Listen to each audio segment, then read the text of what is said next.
YCP మాజీ MP Vijayasai Reddy Telugu Desam పార్టీకి అమ్ముడుపోయారు. ఇటీవల ప్రెస్ మీట్లో జగన్ రెడ్డి చెప్పిన మాటలివి. తొలుత వీటిని కేవలం ఆరోపణల కిందే తీసుకున్నారు. ఇప్పుడు సీసీ కెమెరాల్లో నిక్షిప్తమైన వీడియోలు ససాక్ష్యంగా బయటకు రావడంతో విజయసాయి టీడీపీ కలిసి పన్నిన కుట్ర బట్టబయలయ్యింది.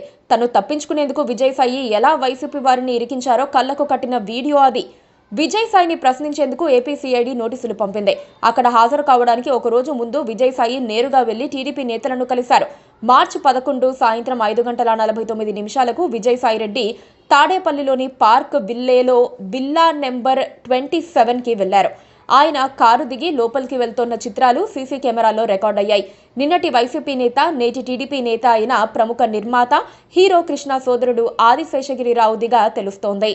విజయసాయి లోపలికి వెళ్లిన కాసేపటికే టీడీపీ నేత అయిన టీడీ జనార్దన్ అదే విల్లాలోకి వెళ్లారు. దాదాపు 45 నిమిషాల పాటు ఇద్దరి మధ్య చర్చలు జరిగాయి. తర్వాత ఇద్దరు ఎవరి దారిన వాళ్లు వెళ్లారు. అక్కడ మరో ట్విస్ట్ కూడా ఉంది. జగన్ హయాంలో ఇన్ఫర్మేషన్ కమిషనర్ గా పనిచేసిన పల్నాడు వాసి రేపాల శ్రీనివాస్ కూడా విజయసాయితో వెళ్లి టీడీ జనార్దన్ ను కలిశారు. ఈ మీటింగ్ జరిగిన కొద్ది గంటలకే విజయసాయి లిక్కర్ కేసు విచారణకు హాజరయ్యారు. తర్వాత మీడియాతో మాట్లాడుతూ జగన్ రెడ్డి పైన, వైసీపీ పైన తీవ్ర స్థాయిలో విరుచుకుపడ్డారు.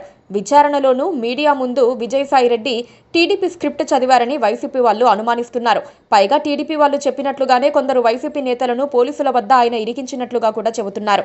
విజయసాయి గుండెలు తీసిన బంటు అని, తన రాజకీయ అవసరాల కోసం టీడీపీ వారికి దాసోహం అంటున్నారని వైసీపీ వర్గాలు ఆరోపణలు సంధిస్తున్నాయి. త్వరలోనే ఆయన నాటకాలు మొత్తం బట్టబయలు చేస్తామని హెచ్చరిస్తున్నాయి. Please subscribe to KTV Telugu. KTV Telugu. KTV Telugu. KTV Telugu channel.